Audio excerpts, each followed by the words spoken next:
been more than 3,600 flu cases in San Diego, 15 deaths so far this season.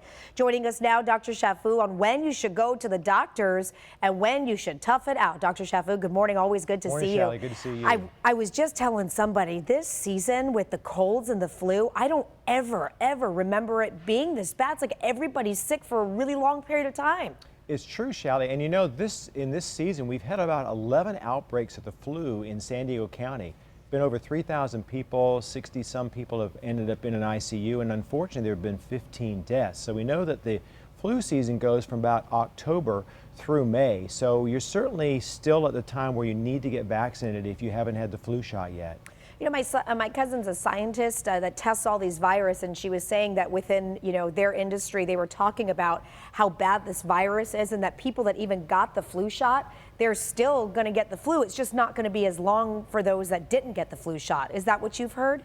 Well, especially, the severity of the flu, and certainly there are, numerous strains, but the most common strains, the ones that we see that are the most pathogenic or cause the most disease, are the ones that we want to get vaccinated against. And that's the importance of getting the flu vaccine and making sure that those of us that are at risk for it, certainly we know that the extremes of age, children under 5, Shally, older than 65, of course the elderly, people with various diseases, pregnant women are all at high risk from flu and certainly should have vaccinations according to the CDC.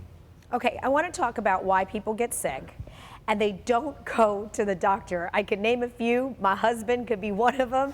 Right. Why don't people go to the doctor or urgent care? Well, Shally, that's a great point. A lot of us, we just kind of push through it, and certainly early on, you really can't tell the difference between a virus related to a cold and the flu because the symptoms are pretty identical.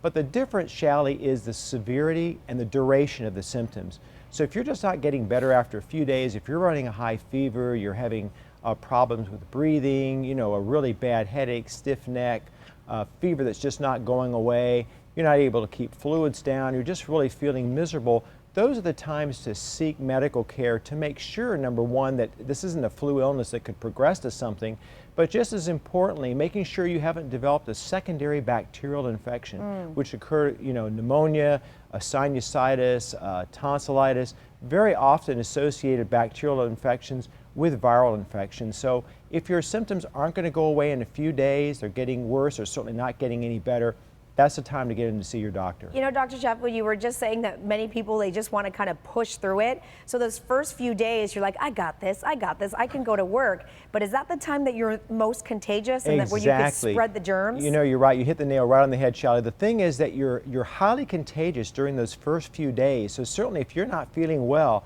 for goodness sake, stay out of work, stay at home, don't infect other people around you. And if you're around other people, putting a mask on, washing your hands frequently, getting rest, taking fluids, and certainly if your symptoms aren't better in a few days, you definitely want to get in to see your physician, because during that early period, that incubation, that early period of the virus, you're highly infective of other people around you. We know that part of the reason that flu occurs during these seasons is that we're enclosed in relatively small quarters, and it's very easy to pass the virus on from person to person, primarily through aerosol, like from sneezing or coughing, but certainly if you're getting it on a surface and then someone comes along, shakes your hand or picks up the same pen, uses the phone, the doorknob, this is another very common way to transmit the virus from person to person. Well, Dr. Chaffoo, we appreciate you being here. Wash your hands. I'm hoping this season ends. I got another cold, another one. It's like number 40 this season.